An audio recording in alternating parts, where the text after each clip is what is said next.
Italy's Matteo Malocelli in the leader's jersey led the peloton out onto the 152-kilometre stage 2 of the Giro di Sicilia from Palma di Montechiaro to an uphill finish at Caltanissetta. The attacks began, and eventually after 25 kilometres of racing, 9 men got away, including the King of the Mountains, Stefano Gandin, joined by his teammate Giulio Massotto, who had to ride across to get into a breakaway that, with 57 kilometres to go, had a lead of over 3 minutes. There were one or two thrills and spills along the way, but nothing too serious, as a peloton driven on by the Italian national team made their way to the foot of the only categorised climb of the day, to Enna. On the climb then, it was the King of the Mountains himself with his teammate Massotto who set the pace, but EOLO Cometa started to ride hard in the peloton below, dropping riders off the back, and at the front of the race Massotto lost contact, and eventually there was an attack by Andres Mancipe of the Colombia team.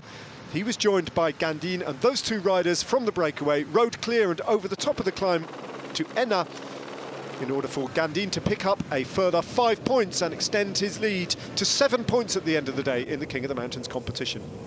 Then Gandin went solo on the long downhill run-in with a tailwind. He built up an advantage of 26 seconds, but was eventually caught inside the final 10 kilometres. The Italian team, the national team, riding for Damiano Caruso, still very much in control of the day, keeping a weather eye on the attacks that came repeatedly from the Colombia Tierra de Atletas team. And again, there were one or two incidents affecting riders at the back of the peloton. Still, Italy had everything under control, though.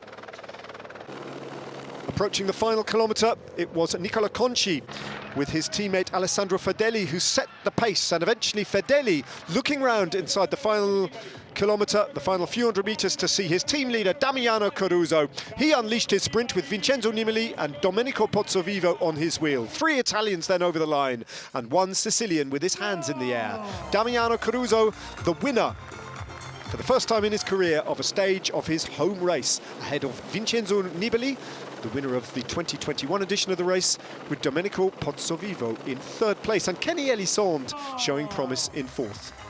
Caruso then taking the leader's jersey after 2 stages of racing. Caruso will be hoping that he can ride to overall victory on Mount Etna. It's an all-Italian 1-2-3.